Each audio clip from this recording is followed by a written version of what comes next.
আমি আমার আরাধ্যর নামে শপথ করে বলছি, আমি আজই বিবাহ করব। তা না হলে আমি ভস্ম হয়ে যাব।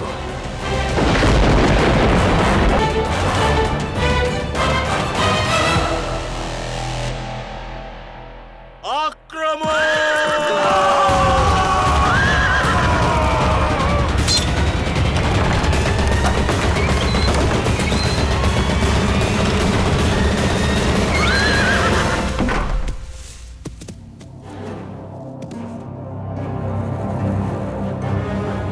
রুক্মী, দ্বার খোলো!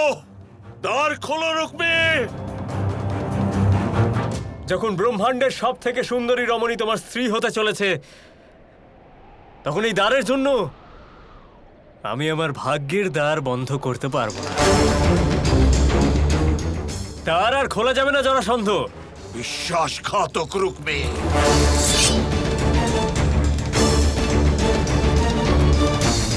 আজ আমি একে বধ করেই ছাড়ব। আরে বিবাহ করতে চলেছি আমি ওকে। কথা দিয়েছে ও আমাকে, নয়তো ও ভস্ম হয়ে যাবে। ভেবে দেখো। না রুক্মী, ভাবতে তোমাকে হবে। সত্যভামা কথা দিয়েছে যে ও আজ বিবাহ করবে। কার সাথে বিবাহ করবে তা কিন্তু বলেনি।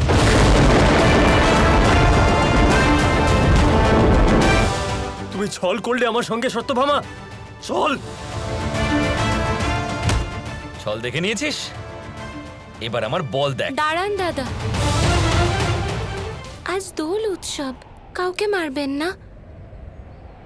আজকের দিনে প্রহার নয়, শুধু প্রেম বিতরণ করা উচিত। ঠিক আছে রাধা। অক্রূর মহাশয়, বলুন বলরাম। একে বন্দি করে নিন। শক্তির পরিচয় না হয় আমি অন্য কোনো দিন দেব।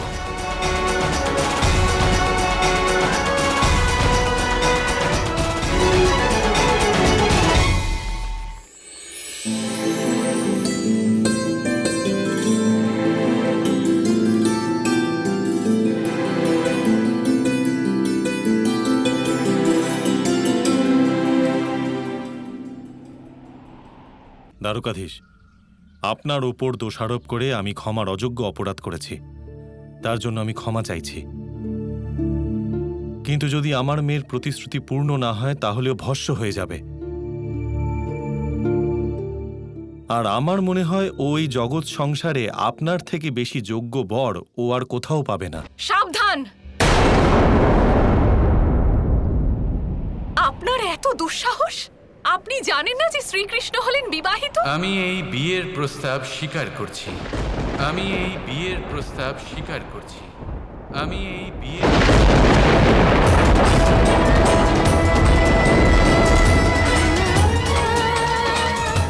সত্যভামা, রাধা হলো আমার সব থেকে প্রিয় সখী।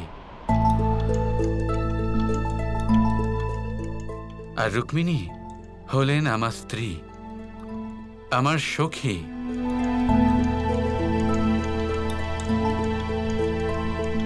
আর জাম্ববতীর সাথে আজকেই আমার বিবাহ হয়েছে।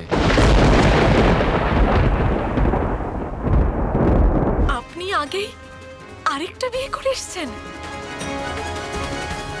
সত্যভামা, এটাই হলো আমার সত্যি, যা আমি আপনার সামনে তুলে ধরলাম। এবার আপনি বলুন, এসব জানার পরেও কি আপনি আমার স্ত্রী হওয়ার জন্য প্রস্তুত? আমি রাজি।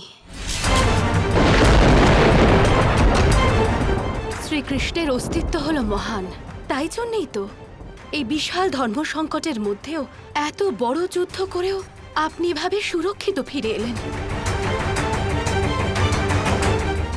আমি এই মহান অস্তিত্বের একটা ছোট্ট অংশ অবশ্যই হতে চাইব।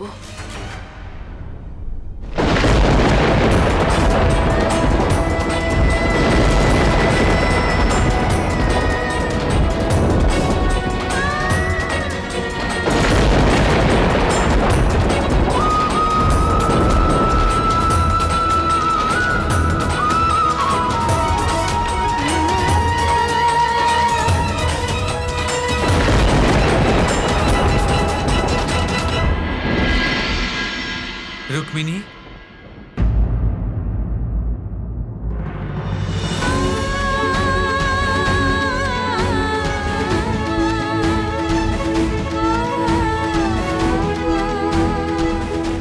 এই আপনি কি করলেন শ্রীকৃষ্ণ? আপনি অন্য কাউকে স্ত্রীর মর্যাদা কি করে দিলেন? শান্ত হন রুক্মিণী। দেখুন, আমার প্রথম এবং শাশ্বত সখী রাধা এবং আপনার মতোই ওনারাও হলেন আমার সখী। হ্যাঁ, রাধা, আমি আর আপনি, আমরা ছিলাম তো একে অপরের জন্য, তাহলে অন্য কারোর কি প্রয়োজন ছিল? সখা এবং সখীদের মাঝেই তো কৃষ্ণের অস্তিত্ব রুক্মিণী। এটাই সত্য যে আমার এই ব্রহ্মাণ্ডের প্রত্যেক জীবের সাথে এই সম্পর্ক গড়ে উঠবে। যতদিন এই ব্রহ্মাণ্ডে আমার নাম থাকবে, আমার অস্তিত্ব থাকবে, ততদিন এটা হবে। সখা এবং সখী আমার অস্তিত্বের অবিচ্ছেদ্য অঙ্গ রুক্মিণী। চাঁদ ওঠার পর সূর্যের, আর সূর্য উঠলে চাঁদের কোনো গুরুত্ব থাকে না শ্রীকৃষ্ণ।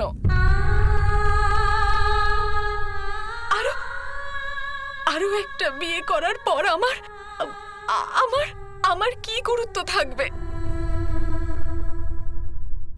আপনার মনে আছে, আপনাকে আমার সখী করার আগে আমি আপনাকে কিছু জিজ্ঞাসা করেছিলাম। আমাকে আমার গুণ এবং দোষের সাথে, আমার ব্যক্তিত্বের সাথে স্বীকার করার জন্য আপনি কি তৈরি? যদি রাজি থাকেন তাহলে আমি এই বিবাহ করতে রাজি আছি। আমি আপনাকে এই রূপেই স্বীকার করছি কৃষ্ণ। তখনও এই সম্পর্ককে বুঝতে আপনার একটু সময় লেগেছে, যা কিনা খুবই স্বাভাবিক। হয়তো এবারও আপনার এটা বুঝতে একটু সময় লাগবে যে কৃষ্ণ ব্রহ্মাণ্ডের প্রত্যেক জীবের সখা আছে, ভবিষ্যতেও থাকবে। আজ এই দোল উৎসবের দিনে আপনি আমাকে অনন্ত যন্ত্রণা দিয়েছেন শ্রীকৃষ্ণ।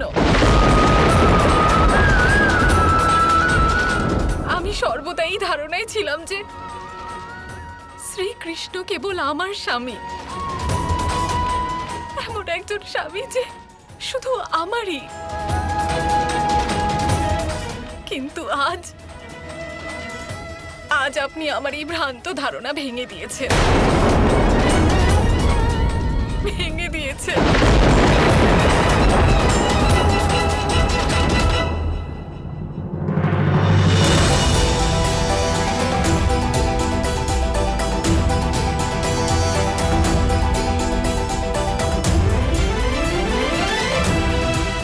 কৃষ্ণ, রুক্মিণীর তো কৃষ্ণের নীল রঙে রাঙার কথা ছিল,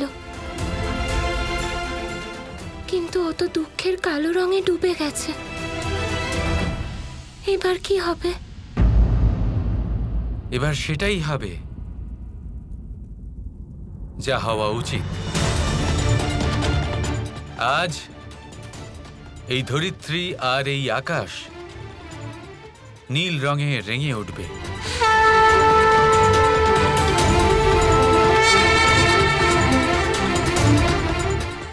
আজ বন্ধুরাও নীল রঙে রেঙে উঠবেন।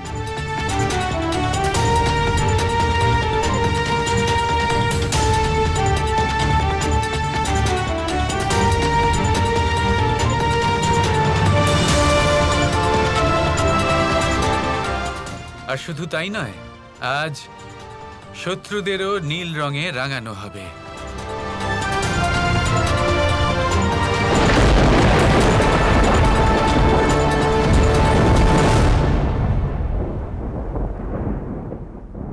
এসব কি হচ্ছে? এটা কি ধরনের আক্রমণ? সৈনিকগণ, সরে যাও! পিছিয়ে এসো সৈনিকগণ!